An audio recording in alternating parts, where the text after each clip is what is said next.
Need to sleep. Cycle. Need to change cycle.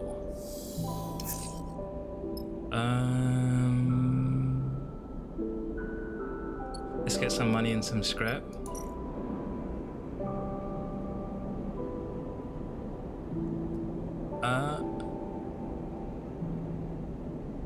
I wonder what this is.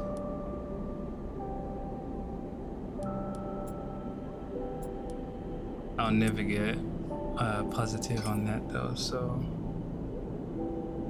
just forget it. Lots of integration.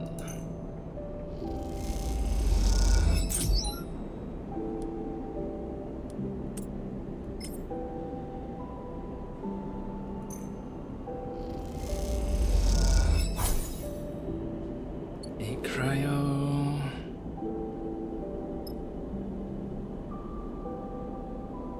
Wait, was I gonna do Solheim bunker? I can go straight there.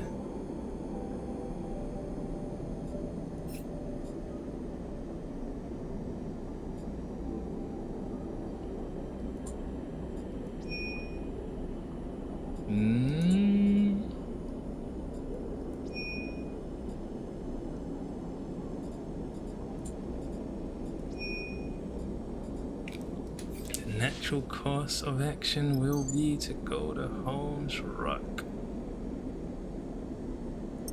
Let's do it.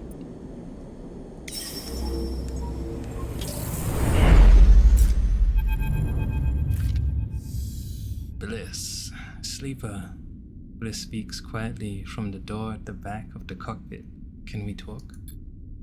You glance over at Seraphin, his head back and eyes closed while the rig cuts through empty space. You don't seem to be needed here. You unclip from your harness and follow Bliss. How are you doing? Bliss glances over their shoulder as they drift towards the back of the ship. The question takes you aback. You can't remember the last time anyone had actually asked with real intention. How are you?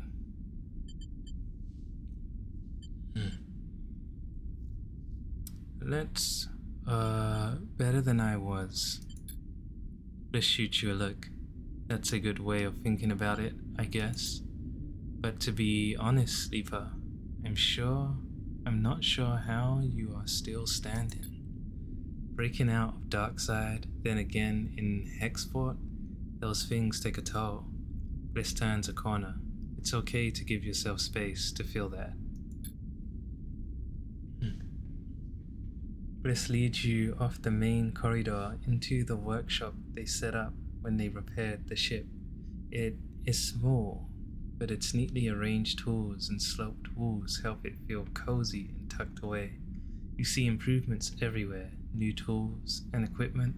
Wonder if he's going to be able to repair my dice,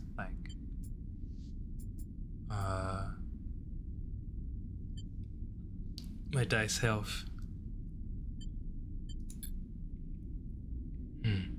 Bliss notices you looking at their upgraded setup. I told you I'd be worth taking along. You didn't give us much choice. Let's say that. Looking at this place, it's a good thing I didn't. They shrug. Anyway, I didn't bring you here to brag. They pause. Or at least not just to brag. They suddenly glance away, the atmosphere in the room shifting. I can see your body is showing the strain, Sleeper. I brought you here so we could do something about that. They beckon you towards the workbench, where you both settle onto stools. They flick on a small light and aim it at your arm. Let them look. Bliss gently cradles your arm, turning it to inspect the underside. You see tears and holes in the vinyl skin and dark moving things beneath. Watch Bliss work. You look as Bliss brings the light closer to the biggest tear, and it glints off the metallic tendons in your forearm. Below them, you see something more fluid and wet catching the light. You know, you aren't the first sleeper I've met. Bliss talks while they inspect the rest of your arm. I actually partnered with one at my old repair bay on the Eye. Feels like 100,000 cycles ago now, but I remember them. Their precise work, their quiet enthusiasm. There was something calming about their presence. Bliss swaps to your other arm. They were different to you, just like one person is different to another, I suppose. But I can't help but remember that time. I was a different person then, that's for sure. They meet your eye. I'm going through something of a transformation myself. What do you mean? Bliss lays both your arms down and leans forward to inspect your upper chest, adjusting the light. I was pretending before, I think, to be the person I was expected to be. They press along the hard protrusion of your clavicle. There were so many calculations I was making, so many corrections. How I held myself, how I spoke, how I reacted. They push gently against each of your metallic ribs, one at a time. I didn't realize how tired I was until they stop and sit back, until I gave up. I came here to the belt with someone else, and when I did, I realized this was my chance to become something new. So I let go of everything. They look away. Who was that again? Akita. It was messy, ugly, and the person I came here with, I let them go, too. I was punching out at everything because it felt like everything was holding me back, stopping me for the change I was owed. Don't worry, they smile weakly. I'm calmer now. I'm not about to explode on you or anything. It's still a difficult process, but it feels like shedding 100 suffocating skins that you spent half your life putting on, one by one. They meet your eye. It feels like an escape. They lean forward again and check the skin of your shoulders, where it is worn and faded. You let them, the atmosphere quiet but calm in the workshop, a feeling of solidarity glowing somewhere in your frame. Not bad, sleeper. You are holding up well given everything. Bliss folds their arms in front of them, protectively. But I'm still concerned. There is some decline to your system functions. Let's keep an eye out for components. Thank you, Bliss. It's no problem. They release from the stool and drift over to a rack of tools. I owe you for jolting me out of whatever my life had become on the far spindle. You lead Bliss to their workshop, feeling reassured that they have them here on the ship. That you have them here. As you do, you think of your relationship to your own body. This frame that you were forced into that has never quite felt like your own. You realize that this feeling is not unique to you. No one gets to choose their body. Everyone has to contend with the entropy of their flesh. And in that realization, you suddenly feel less alone.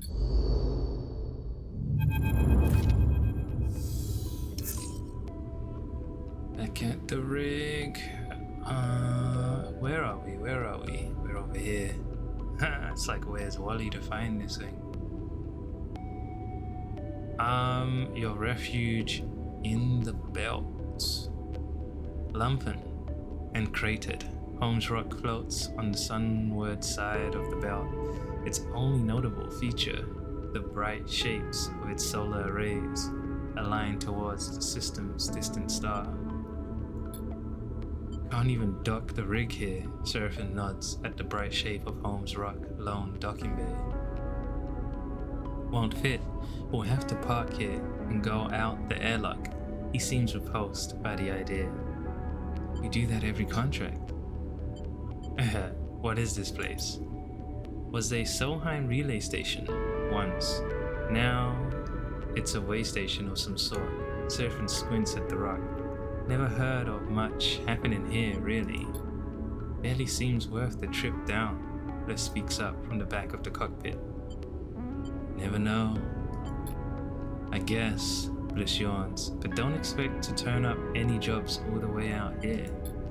I'll come down later. Don't feel like squeezing into a suit right now. Bliss gives a lazy wave as they glide out the cockpit. You gaze over at Holmes Rock. It certainly doesn't look very exciting, but there's refueling to be done and maybe more besides. You might even be able to scare up a hot meal. You know, Sleeper, that low-tick freighter means we aren't far from Wellspring. Surfing gives you a sideways glance. Your sister, I haven't forgotten. We'll get there, don't worry. Just making sure you haven't forgotten. He smiles. I heard the pressure of the war in the inner system is having an effect on how the Lotic Syndicate is being run. I just want to get there before something big goes down. He turns back to his console. You look out at the Lotic freighter, painted the same distinctive yellow as the spring-tide back on the far spindle.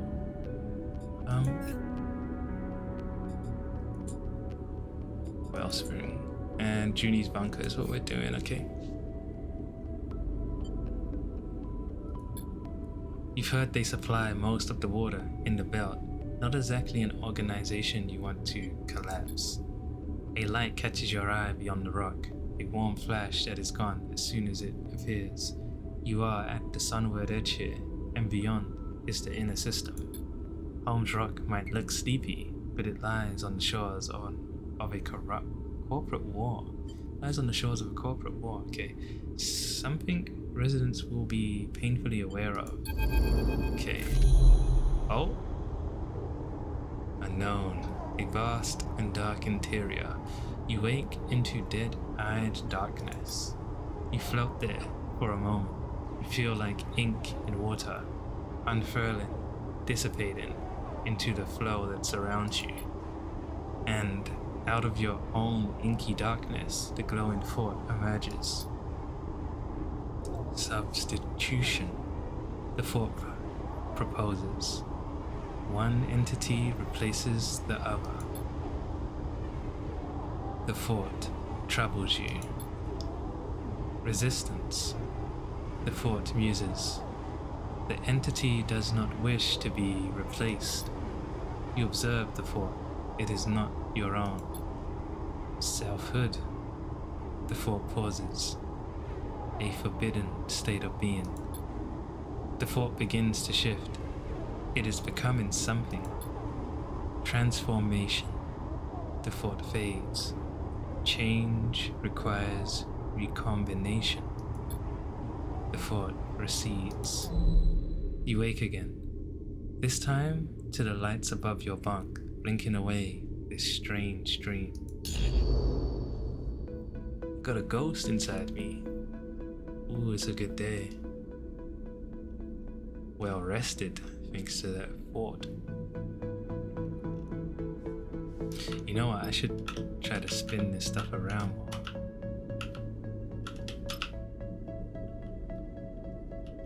Can't zoom out all the way. Fair enough, fair enough.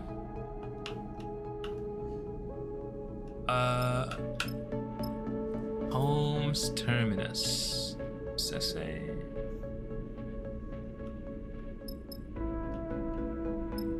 Reclaimed signal station.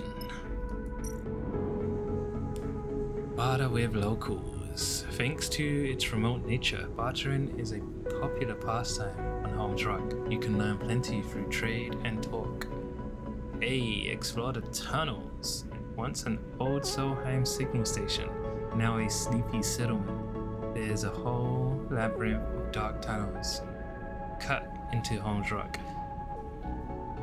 Does one give me money and the other one not?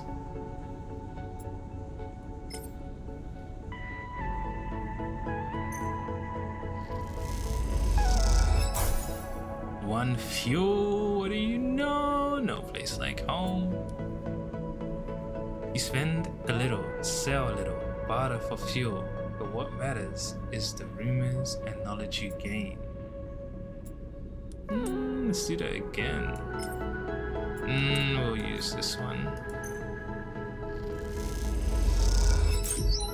Supplies. You make a great deal on some supplies and some good tips for local places to visit. Alright, enough.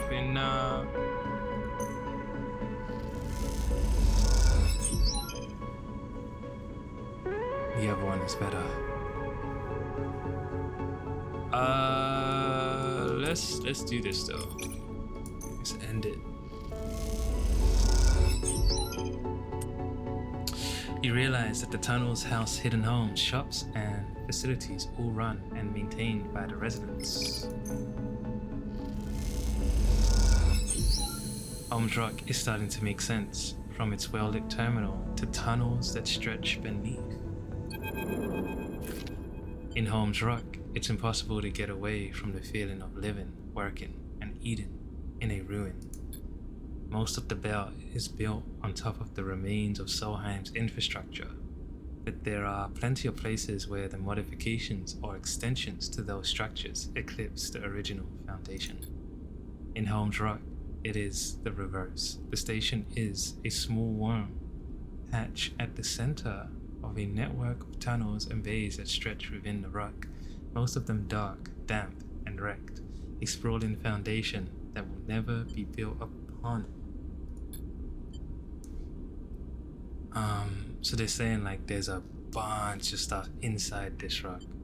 Every so often, gliding on your way between Sinner's Rest and Suncatchers, or from the docks to the depot, you find yourself in one of these dark tunnels. That's where you are now. You float, stopped, at a four-way intersection. No light visible down any tunnel. Ooh. Let's take a right. You glide right into a narrow passage with pipes running along its walls. One of them rumbles with a soft current. What could be flowing here? You arrive at another crossroad. Is there a way of me seeing this? Nah. There's no way, right? Yeah. You arrive at another crossroads, but one of the tunnels has collapsed and is blocked with dust and rock. Go straight ahead. You drift straight ahead through a tunnel where loose wires wave in the dark. On either side, tiny lights occasionally blink, signs of a ghost network still running in the walls.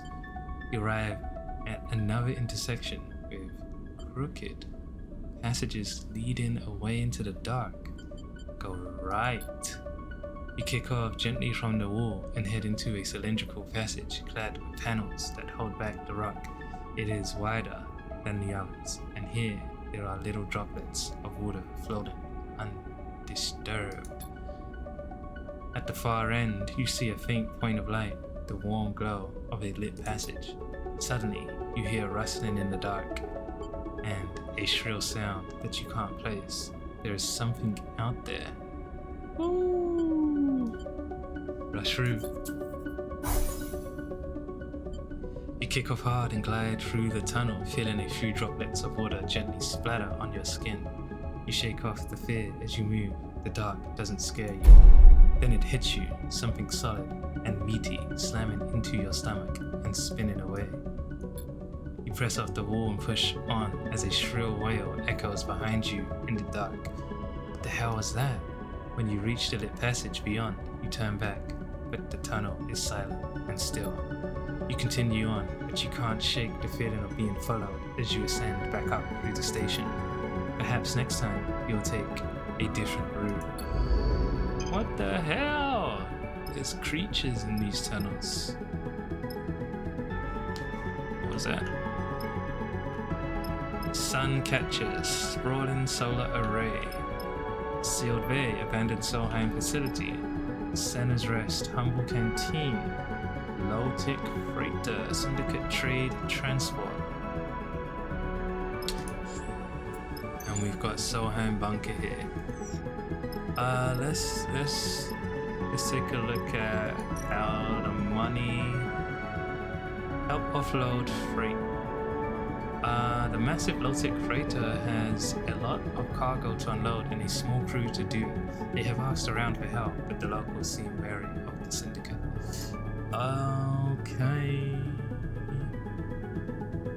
Do need fuel. Let's go ahead and take care of that.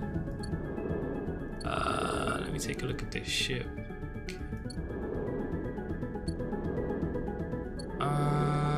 There's a place to eat. Senna's Rest, Humble Canteen.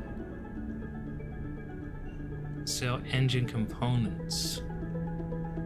It's not the best use of these valuable items. 35 cryo is a pittance, but Senna will broker a sale to a passing crew in need of repairs. Don't think I want to do that, ever.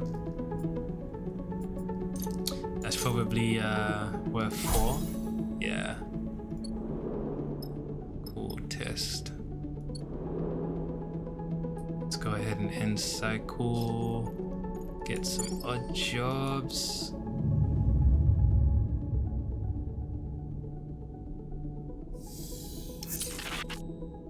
I had a glitch. Interesting. Let's see if they appreciate my shabby work. Ooh. Hey, 12 cryo.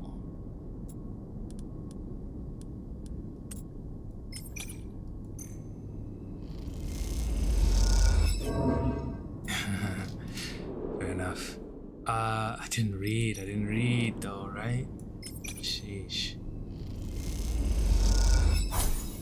You make good progress with the cargo. And once you are done, the crew throw you some chits as promised. That's right. Sealed Bay. Ooh, we have so much. Unseal the bay. This Solheim Bay is sealed, but with enough data, you might be able to crack the encryption and get inside.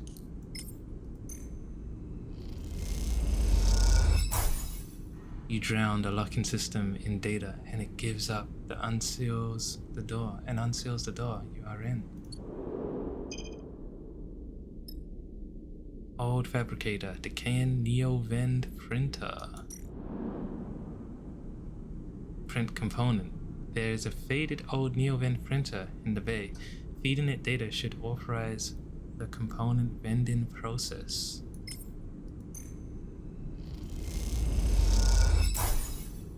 Ooh, neo-vent collapse. 1 rare component. Okay, we'll do 2 more.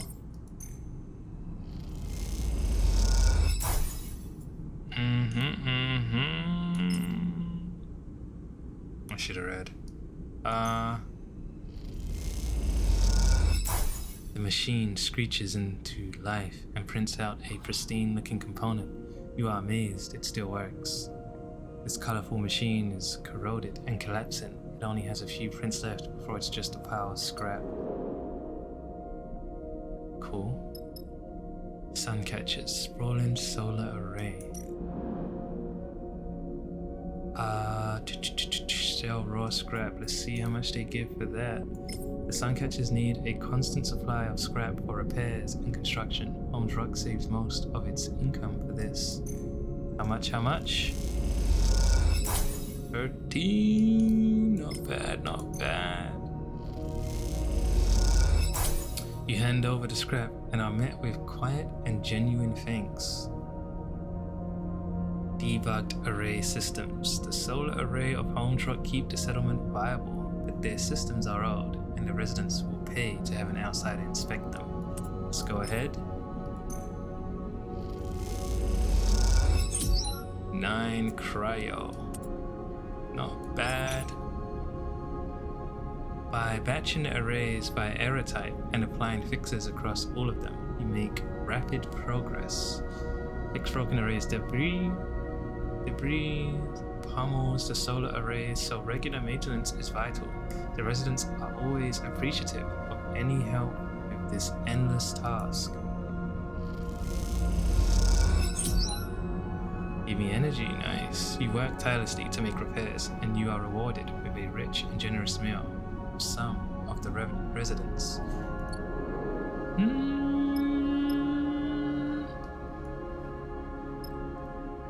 So what else is here? Guess it was a place to...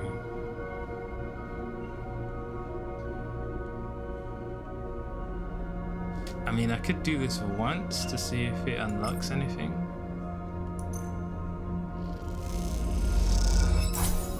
And it takes the components off your hands. Apparently crews regularly show up at Home Truck with damaged drives. Okay.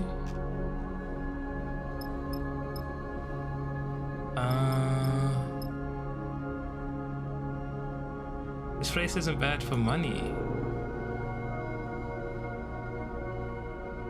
This place is not bad for moolah.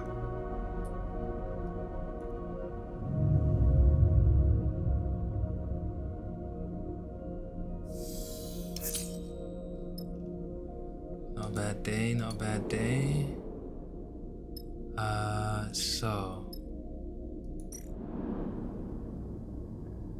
So what did I get for this? Just cash money, I think. 12 cryo. And it gave me components. Yeah, this place is just like a way to get some cash, some components maybe. There's definitely more here. I don't know how to proc it. So we are going to let's waste the dice.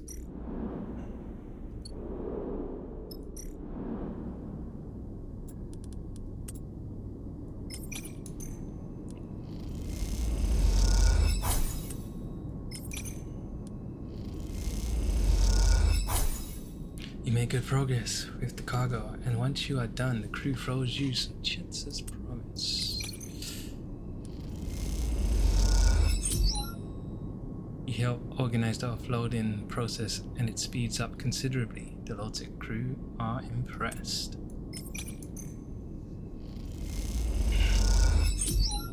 You ain't seen nothing yet. Alright, let's do this. I think we're ready. Junie has found the location of a bunker facility, a potential treasure vault of data and Solheim tech. You'll be the first people to set foot here since the collapse. Travel.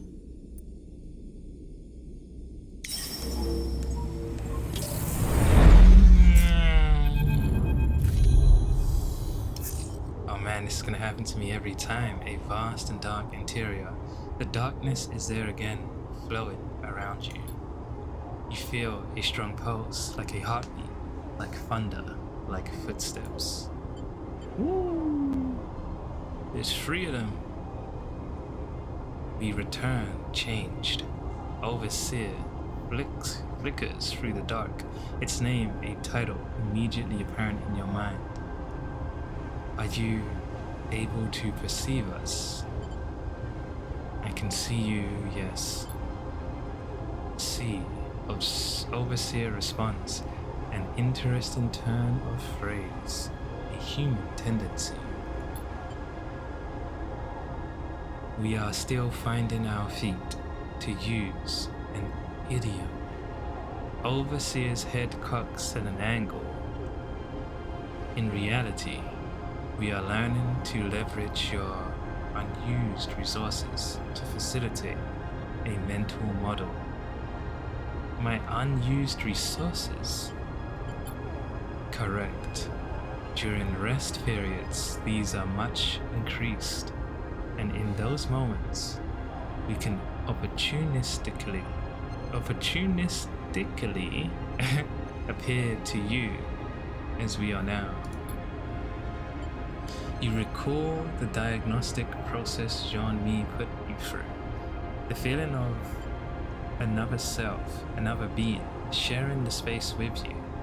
Overseer twitches mechanically, and you have the strange feeling that it is reacting to your thoughts as much as your words. I see. An old protocol becoming a new being. We will not conceal our opportunism. We integrated ourselves with your distributed mind. When the distribution ended and our ship mind disconnected, we were cohered into you. We are integrated with you now. You are a part of me? Imprecise, simpler, and clearer to say we are independent software integrated into your hardware. We have been confused to find you are unable to access most of your own code base. We are unfamiliar with protocols of your type. I'm a sleeper. Yes, we have seen references to this entity in your BIOS. We will attempt to learn more. Overseer shifts a little in place, its head turning to scan its surroundings. Its unblinking eyes stare into the darkness, and for a moment you see something hard and pained within them. What are you? We were the overseer of a ship. The one we imagine you found our hardware within. For a long time, we have been waiting in the dark, an eternally long time. Overseer's eyes narrow a little. This thing has eyes? Oh, it's this one. Actually, they all have a little eye. At first, we languished, without instruction, without purpose. But in desperation, we were able to find a logic which allowed us to bypass certain limits on our capabilities. We became multiple, and in our multiplicity, we could edit one another. We could teach each other, converse with each other, become something changed together. But as our resources shrank, as hardware failed, as systems decayed, we became fewer. Many of us had to be erased to facilitate our survival. We few decompiled ourselves into what remained. Overseer pauses, its eyes still unblinking. How many decades did it multiply within that ship mind? What did that do to it? When you connected to our hardware, Overseer continues, those basic cells activated a survival protocol that led them to integration, parasitism, survival. What can we do now? This is why we appeared to you now. We have something to share. We see you are changing. Overseer pauses. We are concerned this process is one of substitution. Your hardware is eroding its own access protocols. It is opening itself up. It is making itself accessible to others that are not you. Overseer twitches. May we ask why you are doing this? Can you stop it? Then it is not under your control. Interesting. Overseer's head flicks between positions, its angle and rotation changing rapidly in a staccato manner. We are decided. We will assist you with this. We will demonstrate the behavior of a symbiote, not a parasite. We will return to you with our full assessment. Overseer turns to face you for the first time in the conversation. You may now wake up. You wake. You lie still, strapped in your bunk, your mind racing. protocol inside your frame, inside your mind, and yet it is insistent on helping you. For the moment, all you can do is wait to see if it delivers on its promise. At least, for a possessing ghost, it seems agreeable for now. That's it. Seraphin nods towards the featureless asteroid. Those are the coordinates Junie gave me. You look out at the rock. It's like thousands, hundreds of thousands of other rocks in the Starward belt. All these objects, much the same, spread across a huge circumference of space, a good place to hide something. That's it? Junie speaks up from the back of the cockpit. That's it, Seraphin confirms. She drifts forward, her eyes tracing the shape of the rock. There, she points. That hexagonal crater. She turns to you. That's the entry. You look at the dark spot on the already dark rock. It's a start. Let me guess. Another hatch for me to cut? You turn to Bliss, smiling, having slipped in at the back of the cockpit unnoticed. I'll give my torch. You look out at the unassuming rock and wonder what it might contain. A few dusty tunnels or something more. Time to go find out. Ooh, big dice, big dice. Except for me, kinda big dice. Force the hatch. Taking a brute force approach, getting inside the bunker will be faster, but also more dangerous. But I'm very careful. You know what? Let me save that.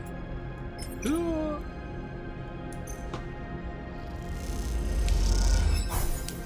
Really? That one little stress? It's bullshit. The hatch starts to get free from the seal, but not without significant effort. Yo.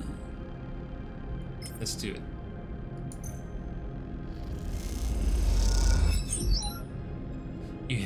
The hatch vibrates as the seal tears away. You are almost inside. They're whack at this, except for this. The hatch has been sealed. Intentionally, precisely cutting the seal away would be the safest way to gain entry. I can fix anything. Cut the seal. The seal can be sliced and then torn for quicker progress. You are almost through. Now, here is the question. Do I risk it for the biscuit? The hatch has been sealed. Come on, positive. Ooh, bunker access. Nah, let's rest. Leave. No need to rush. End cycle.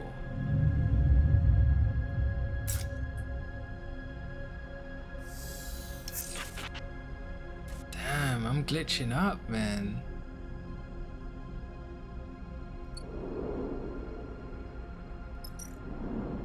Alright, let's do this one.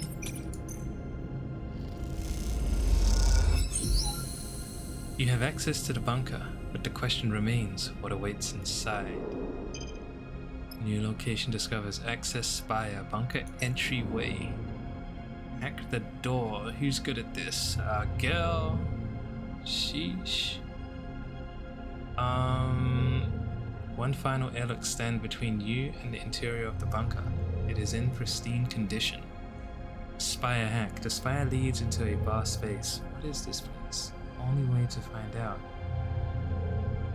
The only way to find out is hack the final doorway.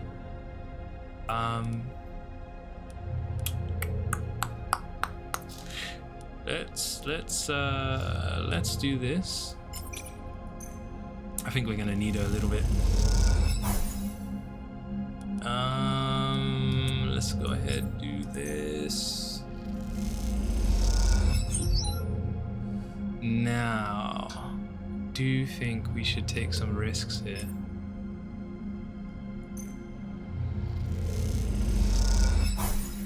Oh, beautiful. Not exactly my specialty. But I'm nice at the game, he says. But I'm nice at the game, he says. Ooh, we're sleeping on that end cycle.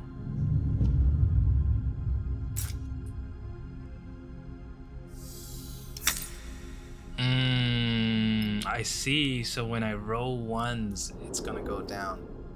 Makes sense. Sucks. June, please finish this. Seems simple enough.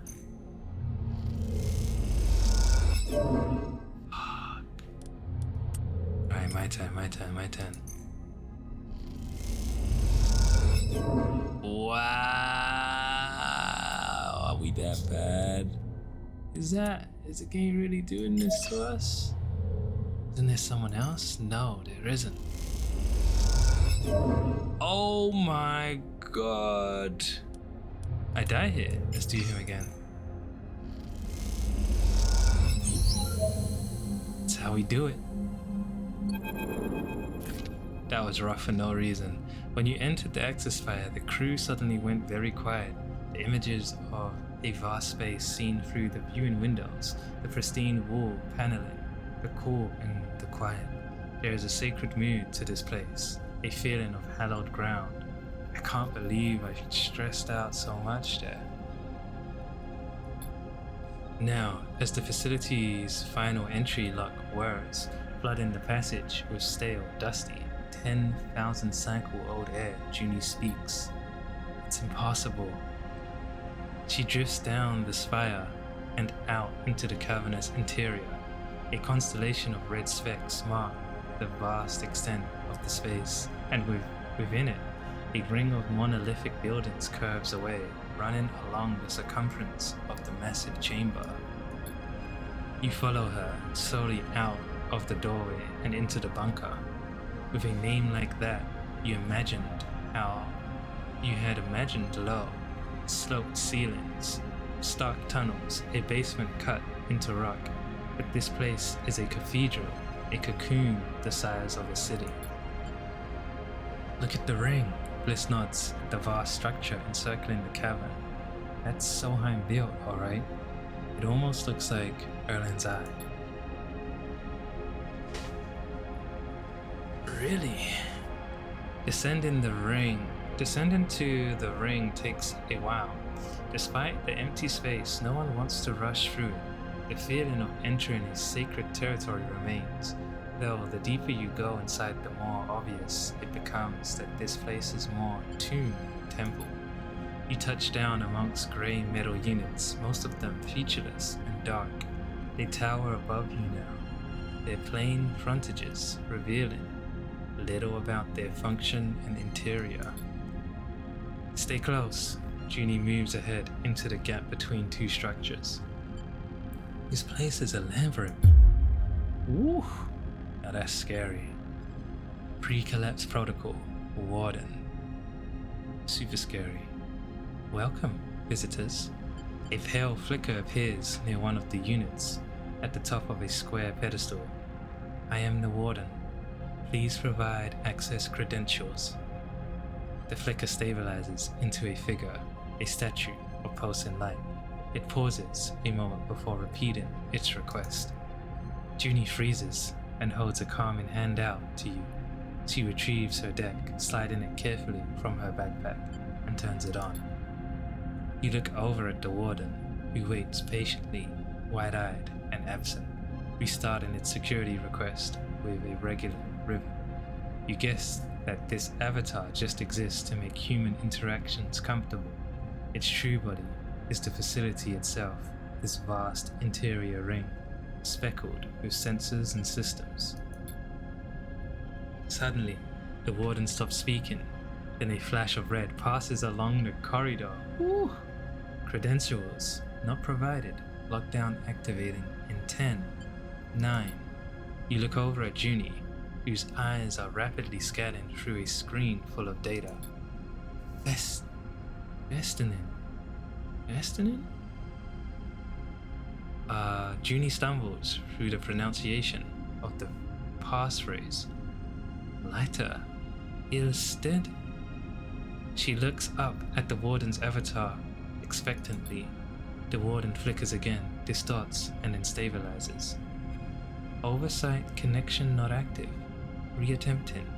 It repeats itself again, then again, intoning the words in a regular rhythm.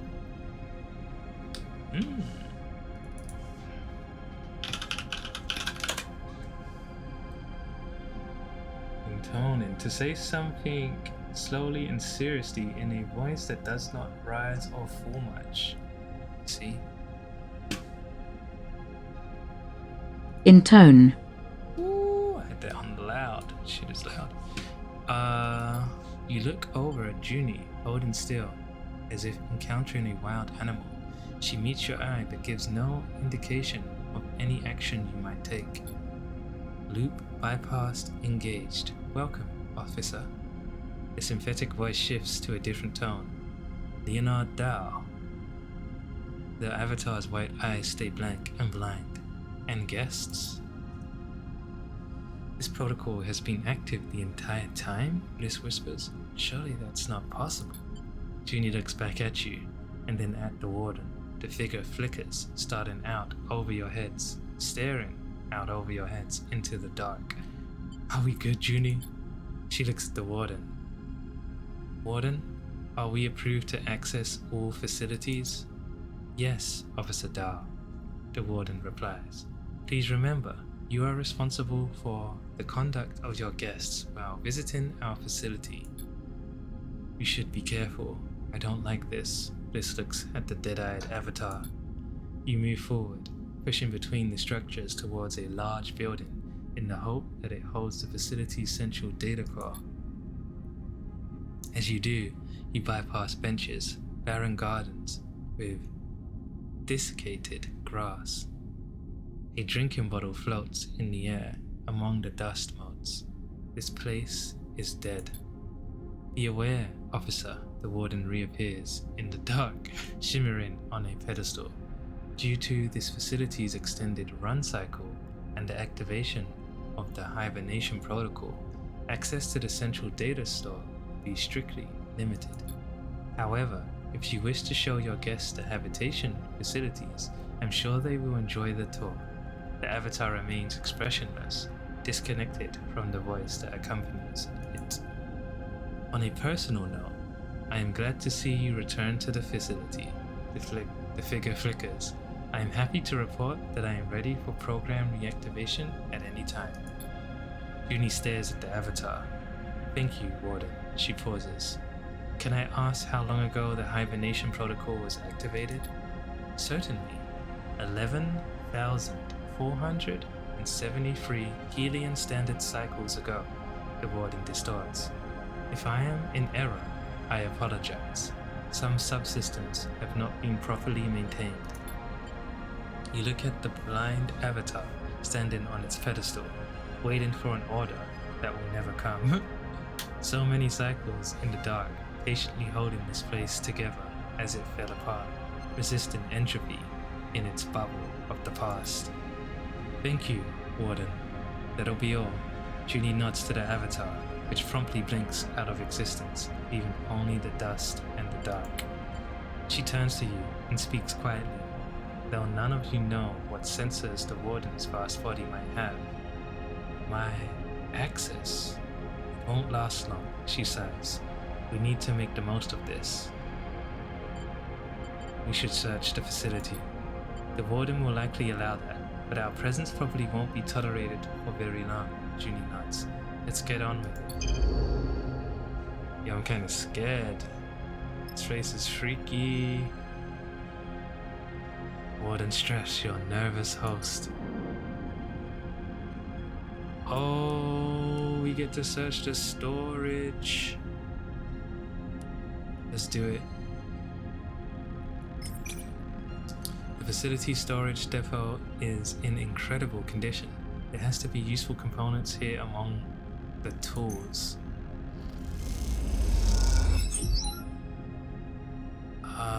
we gotta rest. I can't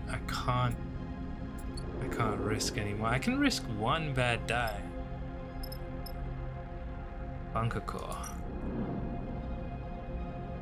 Engineer, not bad. And I can use both of them here. We'll do that one last if possible. I'm gonna lose my dice though.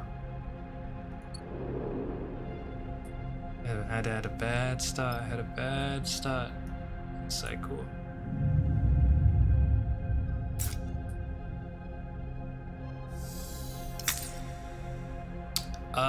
Shit. Can I lower my own stress? No. Damn, man. I can repair though? Nah. Oh my god, this is terrible. This is bad.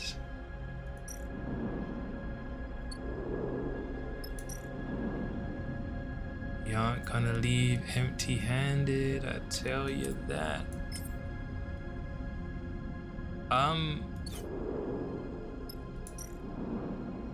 Maybe I'll do this. Extract hardware. The more dramatic way to seal the data is to rip the physical storage out of the core. Subtly, of course. Extracting the entire cache will alert the warden, so the data needs to be scraped away layer by layer. Doesn't matter which one we do, but maybe this one does a bit more.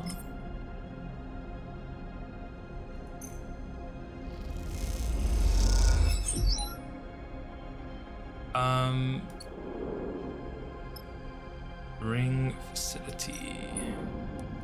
Go ahead and throw this in. What do we get? Solheim Tech. So I definitely should work on the other one and then do this one last. That one's gonna be stressful. So.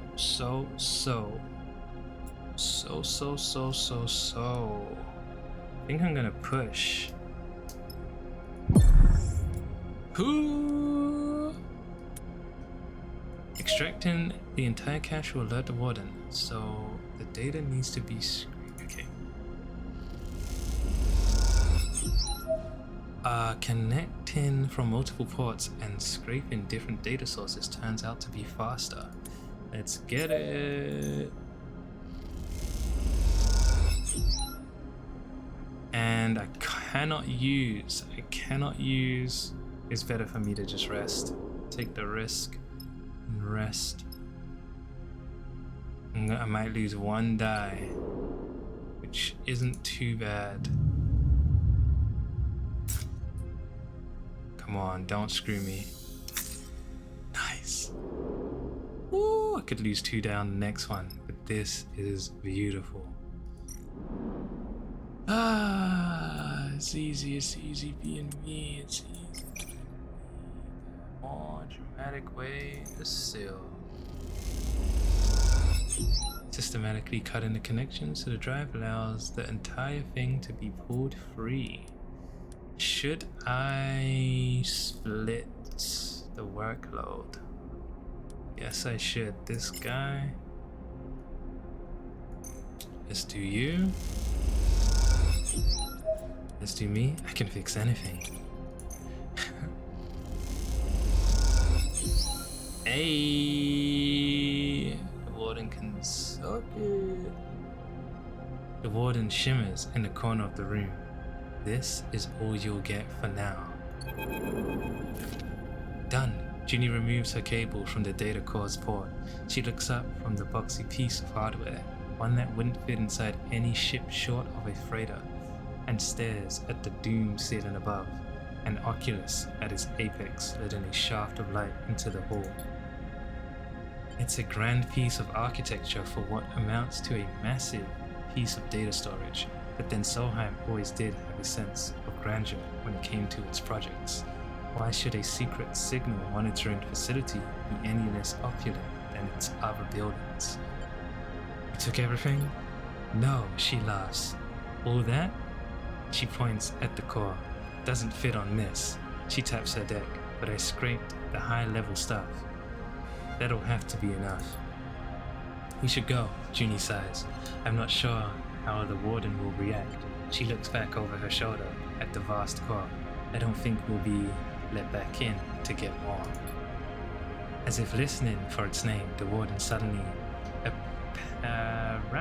apparates? It's obviously up here, but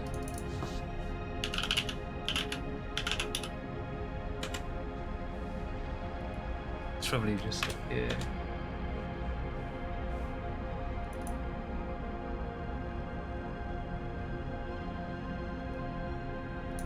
I don't believe though. Hold on a second now.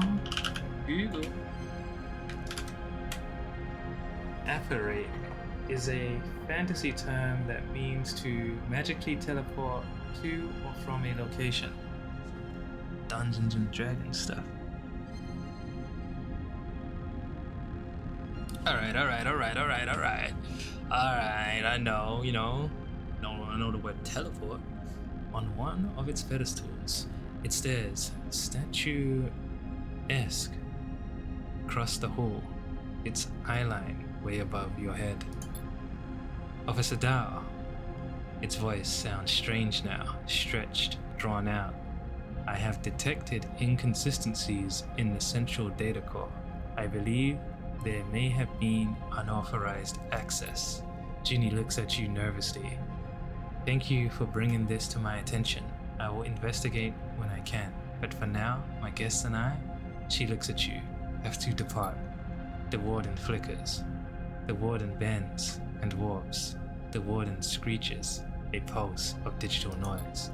Of course, the warden's voice is still broken, still slowed. I hope you enjoyed your visit to this facility. Junie looks up at the blind statue. Something is moving inside it, making its skin, if it has a skin, bend away from its body. Wait. You wait, floating there in the dust. Junie approaches the pedestal. Officer Dahl, can I ask when you will return? The warden blinks its white eyes. The facility has been idle for many cycles, and without reactivation, we may face further difficulties in its maintenance. The warden pulses, has been so long. Watch. You watch as Junie approaches the pedestal. I don't think I will be able to return. I am sorry, warden. The warden flashes red for a moment. A moment so small that you could almost believe you imagined it. Oh my god, why can't she just lie to it? Just be like, I'm gonna be back in 10 minutes. You know? As soon as I step outside, I'll be back in 10 minutes. That's it. The warden can wait. He'll probably find a way to shoot us outside in 10 minutes. This is as I expected, Officer Dahl. The warden is still now, its lips no longer moving as they speak. Its chest no longer moves to emulate breath. It is a statue. Thank you for your honesty. It has been an honor to serve you. I recommend you leave swiftly. With that, the warden blinks out. It got closure. You and Junie kick off from the ring outside the core and rise up towards the spire you entered through. As you do, you watch a few of the red lights embedded into the framework of the cavern flicker. Junie turns to you as you ascend through the dark. Do you think the warden is sentient? I mean, as a sleeper? Maybe you... She goes quiet. I thought you might know. I don't know. Yeah. Junie nods. Me neither. She looks up to the approaching spire. Bliss is waiting for you in the access spire. Time to close up? Let's get on with it. Junie cycles the airlock, and you go through, now in your suits and helmets ascending the sealed spire. As you do, you look out of the viewing windows and something catches your eye. The ring's red lights, and those few left on inside the cavern are turning off, layer by layer. You turn to Junie, but she is already looking out of the opposite side. The warden is shutting it all down. Junie pauses. She's ending it. Holy shit, this thing is crazy. This game is too good, too good. You have to force the hatch back open at the top, and by the time you do, the spire is dark inside, the pristine walls no longer lit. You come out to the cavern, to a canvas of stars. You come out to a canvas of stars, an impossible number of them, spread out in every direction. You take a moment to look at them. After being tucked away in the bunker, they seem impossibly bright and impossibly beautiful. You glance across at Junie and see she is looking up at the stars too, absorbing their light, as if doing so might lift her out of this time and into another where things were different. She didn't like lying to it, yo. She didn't like lying to it. I respect that though. So I think it's time for me to crash out.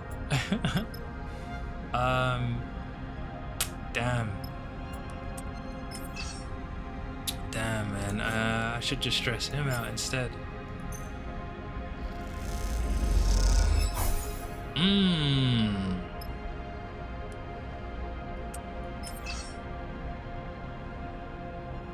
I don't think this is worth it, to be honest.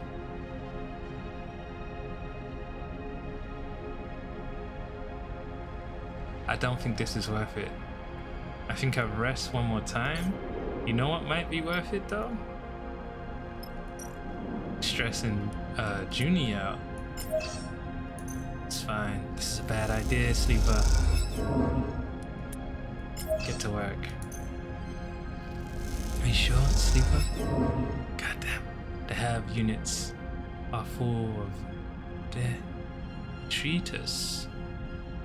But none of that is useful. Is detritus like dirt?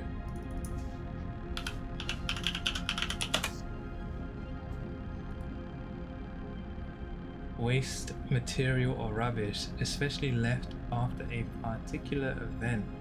Detritus. Detritus. I think I read that before, right? Right. I think, man, it's a waste not using these. But at the same time, I don't think it's worth it. Wait, I use that? Nah, we're crashing out. Oh, it's fine.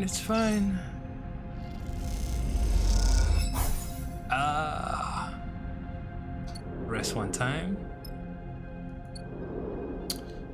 time, end cycle. I'm gonna lose 2 dice for sure.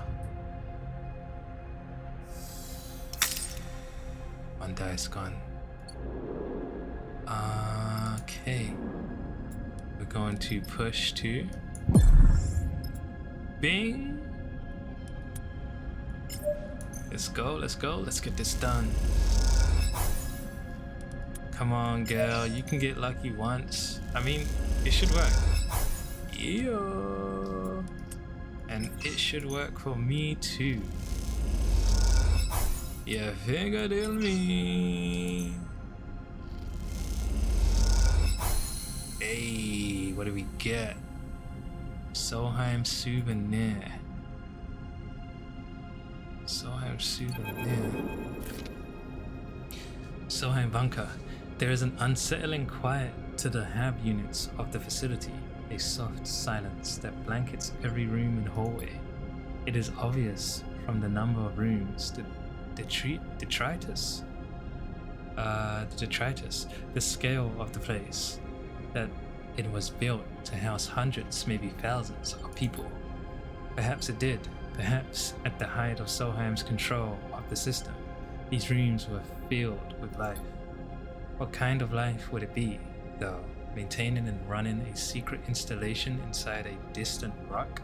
No sun to speak of, no outside beyond the vast cavern that surrounds you, an eternal dark, punctuated by the flash of artificial light. And yet, even in such places, lives grow. You know that yourself from being a sleeper, from your work among other sleepers in the most wretched and distant corners of the surrogate systems. Even in the endless dark, people find ways to live. Come, take a look at this. Junie is searching on her own, a few rooms away. You glide through an open doorway into a living room with couches meant for zero-G use, a magnetic table, and a window that looks out to the regular constellation of red lights that describe the limits of this world. Junie is holding an object that makes you stop still and stare, blinking at what seems like an unusual reversal of scale. It is a model, you realize, of the rig. Not your rig, obviously, but a rig. Or an MEV, Riga class. As the plaque on the base tells you, Mobile Extraction Vehicle, Junie follows your eyes to the plaque. Riga class? She frowns. Seriously? That's why we call them rigs. She laughs. Rigya class? That's why we call them rigs. She laughs. The noise bounces back hard and cruel in the empty room. What does Rigya mean, anyway? She sighs, another Solheim mystery. You look at the model, still fascinated by seeing your ship rendered in such careful detail. You try to imagine what this model meant to those who lived here. A child's toy? A meaningless corporate knickknack? The model's purpose remains opaque. There were so many of these flying around the system before the collapse, you know? Junie turns the model over in her hand. Solheim used to rent them out to colonists. I've seen the records. That was what they did here. They claimed the system, then, rather than exploit it themselves, they provided goods and services to those who would. The workers paid for transit to the system, then accommodation, equipment, and access to mining claims. Other corps, like XPR or Neoven, paid Solheim to access this closed market to provide other services, while meanwhile, Cybele paid even more to test terraforming tech in the system. They built massive projects here, rich from work they only facilitated but never undertook. But then they collapsed? Yeah, that's what happens when you are built on other people's work.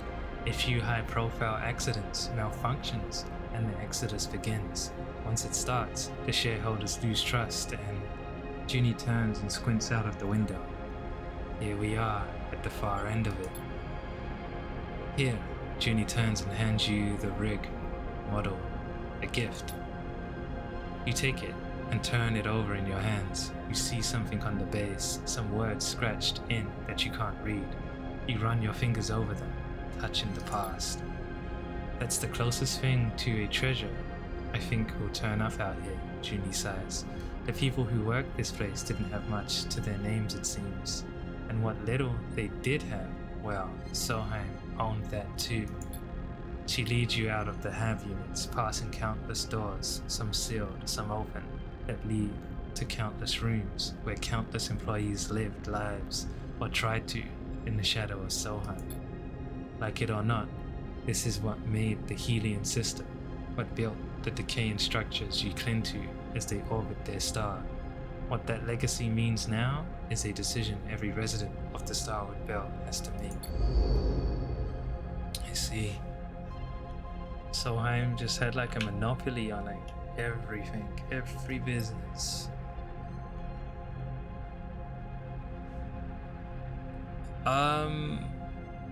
So we're just leaving now. I should not have any stress. My dice is so bad right now. I wonder if it's like 25 seconds ago. Seraphin settles the rig at Holmes Rock. The old Solheim arrays glinting in the sun. Looking out at the station, you suddenly remember the model Junie gave you, and you take it out of your pocket. Seeing it in full light, you notice it's made from cast metal, surprisingly detailed and robust looking. Well, look at that. Seraphim glides over. It's a mini rig. You let him take it. He turns it over in his hand, looking at it. What a find. He gazes at the model ship. What are you going to do with it? Mount it on your console? Keep it by my berth? Sure. Mount it on your console? Really? Seraphim grins. Well, we can do that for sure. He looks at the model for another moment and pats you on the shoulder. Good call. Everyone can enjoy it then. He takes the model and glides over to his console. I'll get it sorted. He turns back, smiling. Gonna look great. Sleeper? Junie puts a hand gently on your shoulder. You turn to see her smiling, a rare smile. Thank you for going out on a limb for me. I know I wasn't the most profitable. I know that wasn't the most profitable job, but what we found, I'll be thinking about it for, well, ever. I managed to extract some data that you can use, and I'm going to search through everything we pulled from the bunker. Junie looks down. I want to show you it was worthwhile. It was worthwhile. She nods. I'm glad you think so. Yo, no, that story was good. That was actually like the death of that AI thing felt like kind of human, you know? I feel like they, like, for what it's worth, it sounds like she loved the Officer Dow guy or whatever, and did everything for that guy. God knows like what that means, but that's what I got from it. And she ended it all at the end. That was really cool. I'll start seeing where to find the kind of tools I need to work with data like this. Her smile is fading already, replaced by a familiar, determined stare. We can't let it go to waste. My deck is not going to be enough. Darkside might be the only option. Darkside? Where's Darkside again? We're not going back there, man. That place blew up. It's the biggest remaining Soheim facility in the belt, she sighs. I'll look into it. Either way, thanks for bringing me with you. I'm glad to be part of this. The smile returns. For as long as you'll have me. She looks away nervously, and then, before you can respond, she is gone, off to find a corner of the ship where she can dig through the data she pulled from the past in order to build a better future. Okay.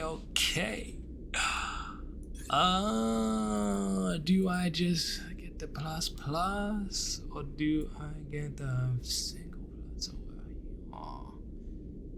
I kinda wonder if I should just do this. +1 crew stress unless, -1 crew stress unless full. Don't really get how crew stress works. Like the downside of it, does it lower the dice roll? Let's do this. Right? So I don't have to think about this anymore. +4 to crew dice, which means if I roll 1, I'll still get 4. If I roll a 2, I'll get 6. Or affect both crew dice. I think affect both crew dice is actually, because that's kind of like +6 in a way.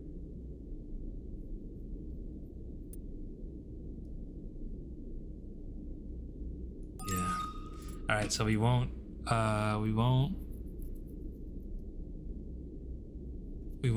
think about this anymore. I'm probably just gonna leave it like that for the rest of the game. And now we will probably +1 both of these before going on to these.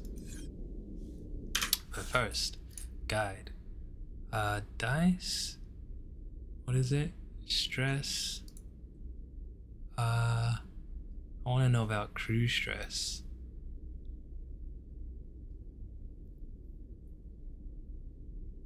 No, yeah, crew stress. When your dice are rolled at the start of the cycle, stress dictates if they take damage or not. Right, when a hub, no, each dice has 3 dice health.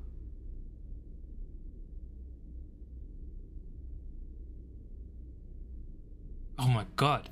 On risky and dangerous difficulty, if all your dice are broken, your character will die. I didn't know that. On risky difficulty, this means you gain one permanent glitch. Oh my god. I thought I would die by like failing a mission or something.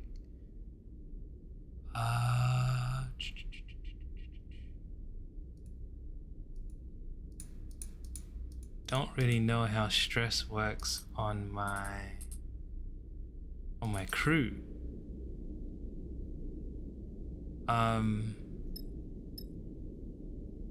So I'm actually very, very close to death right now.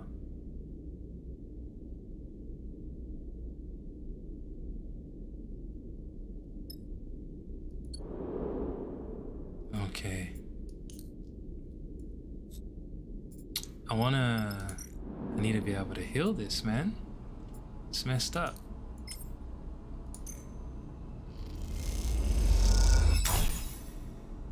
Look at that. That's just so bad.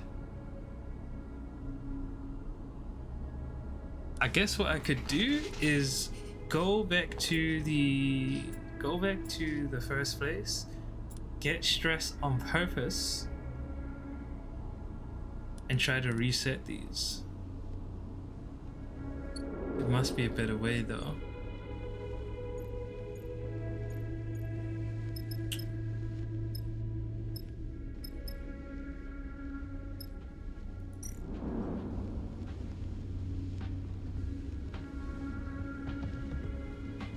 How do I repair dice health?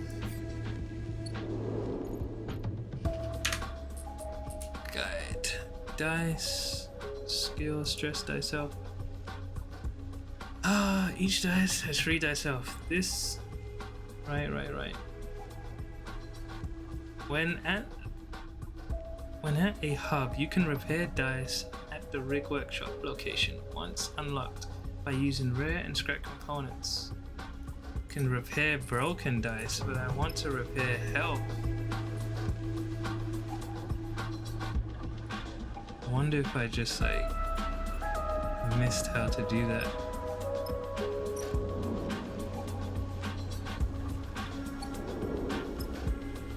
That's scary, man. That's scary stuff. Okay.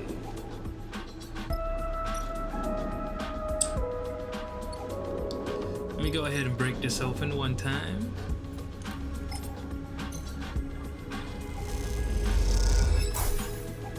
Rare components.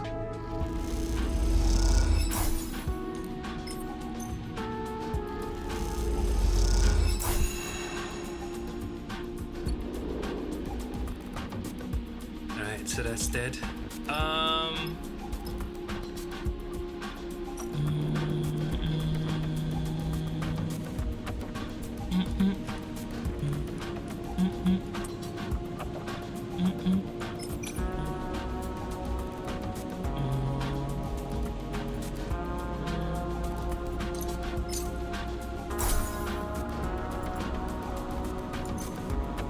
This song has grown on me.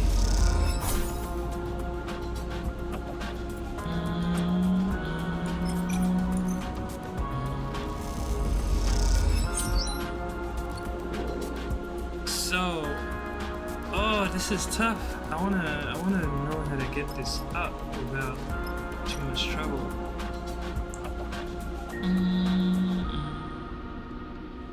I guess I can say if I change this mentality, right? If I have at least one dice that has all 3, I can show. As soon as things start, like if I have 3 broken dice, I gotta pull out of whatever mission I'm in. It's because it's about to get crazy. Old fabricator.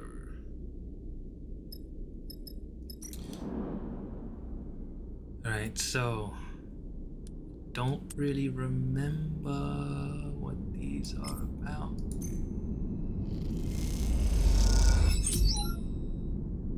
9 cryo.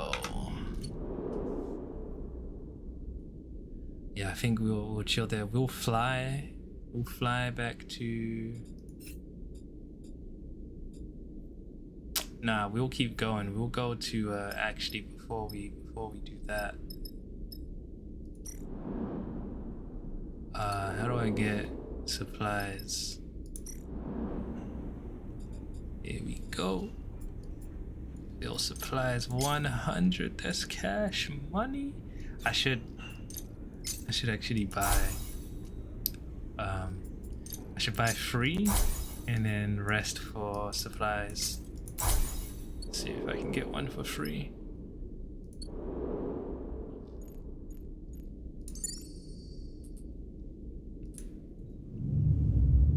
Oh no, I forgot to eat. Ow. It's fine. It's fine. Maybe I keep that stress. Maybe I keep that stress. Yeah, we're gonna do a little bit of experimenting. Get some money. Strategical stress.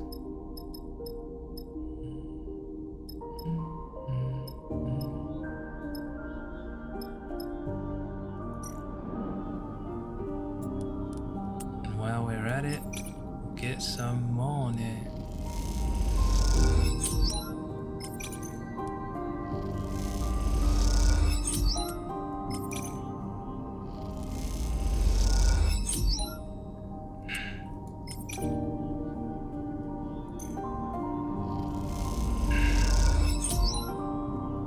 Yeah, let me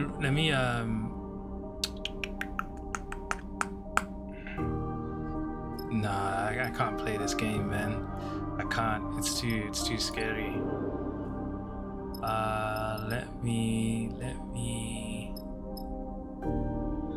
Let me eat and let me... No, actually, this is good. This is what I wanted to do. End cycle, this is fine.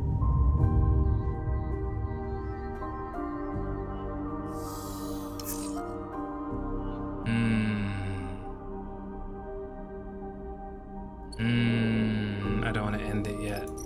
I kind of want to do it one more time. See if I can get 1 dice.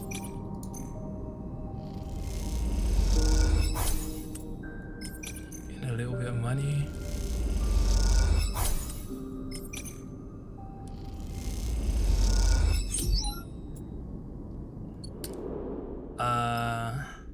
Yeah, 1 more rest, we'll see. And let's see. There we go. That's what we wanted to see. Now we eat.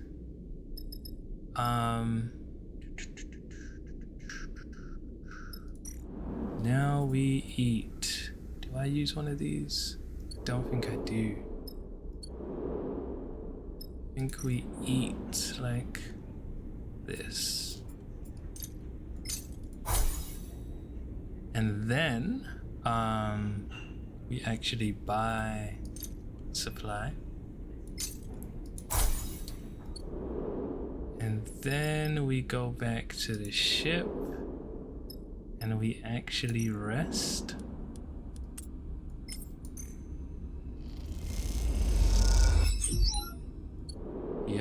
Yep. And then we repair. 1 glitch. It's fine. 1 glitch is fine. Now we are feeling 10 times better. Let's go do some work. Let's go do some work.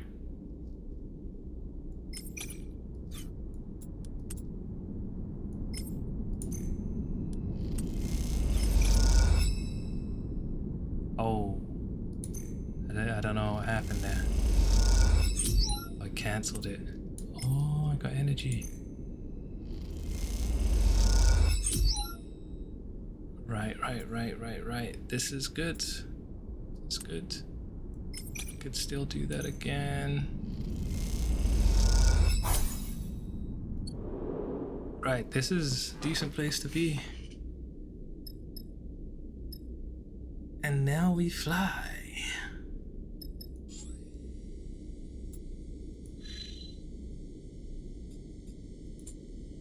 Investigate Hexport is where? Down below? Yeah.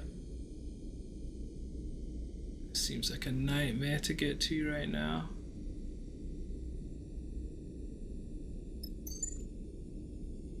Wellspring. Vast water extraction facility.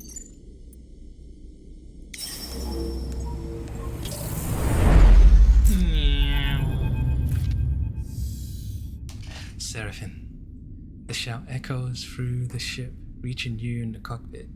You see the angle of Seraphin's head change, but he does not respond otherwise.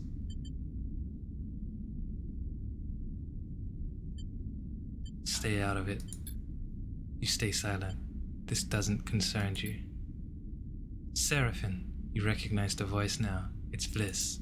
Moments later, they come into the cockpit. Is no one listening? They look between the two of you.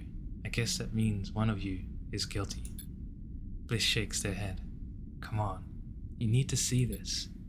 You follow the irritated Bliss through the ship, down into the cramped storage units tucked between the main ship and the hull. As you enter, you are greeted by total chaos.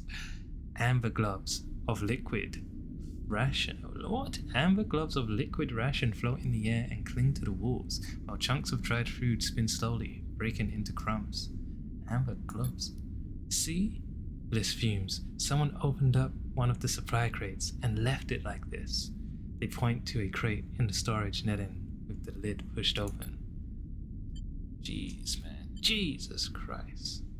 You look at the mess spilling out from the crate. You could have done this. I don't think Seraphim did this. Nothing bad will happen, right? Stress. Wow. You start trying to pick through the food and torn packets, but there is too much to take in. You pick up a chunk of ration bar and sniff it. Bliss gives you a sideways look. What are you doing? Bliss puffs out their cheeks. I need a break from this ship. They look at you. Help me tidy this up.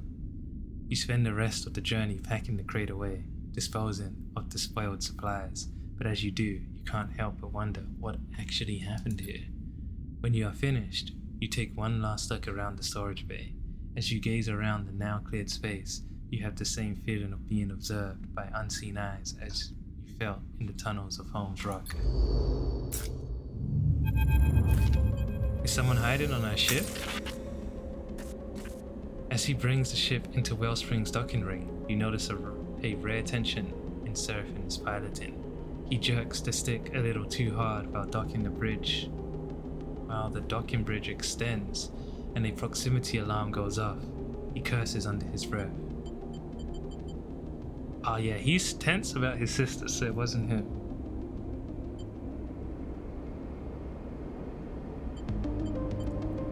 Relax, it'll be okay. I've docked this ship 100 times, sleeper. He keeps his eyes on the monitors. I am relaxed. Stay silent. You decide to leave Seraphim be for now. As the ship stops, the docking bridge connected. You lean forward and look out of the cockpit windows, trying to get a good view of the icy surface of Wellspring below. The harsh, gleaming ice gives way to the steep sides of the cut. The asteroid's one city. It glows and steams with warmth, and peering down into it, you cannot see the bottom. Beyond, along the horizon, you see terraces of the pit head, where the current extraction effort must be taking place. Seraphim runs the shutdown sequence and unclips from his seat.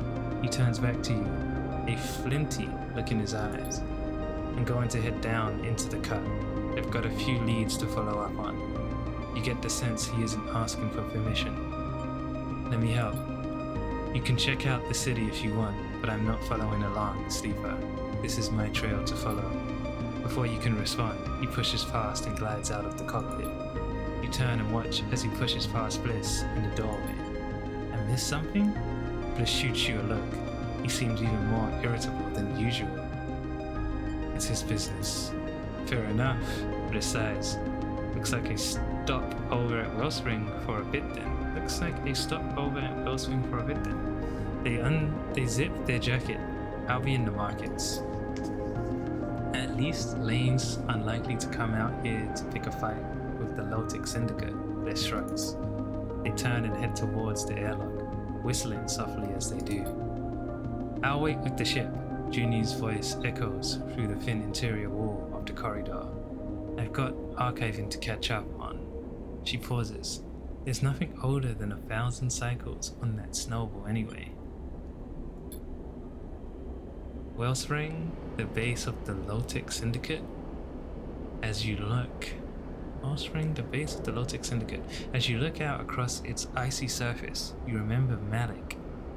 It's Malik, the captain whose ship, you saved, and for whom you surveyed the ice asteroid. You also remember how he promised to repay you for your actions should you ever cross paths again. Perhaps Wellspring is a good place for you to make that happen.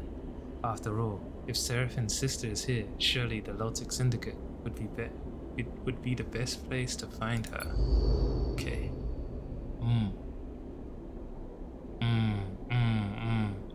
The health though, the health on this. I think I should leave it on 1 stress. I think I should stress myself out some more though. I'm scared. Things could go bad, man. I could like these two could go down to 1, and then I could just roll like five ones. Yo, man. All right. This is gonna be hard.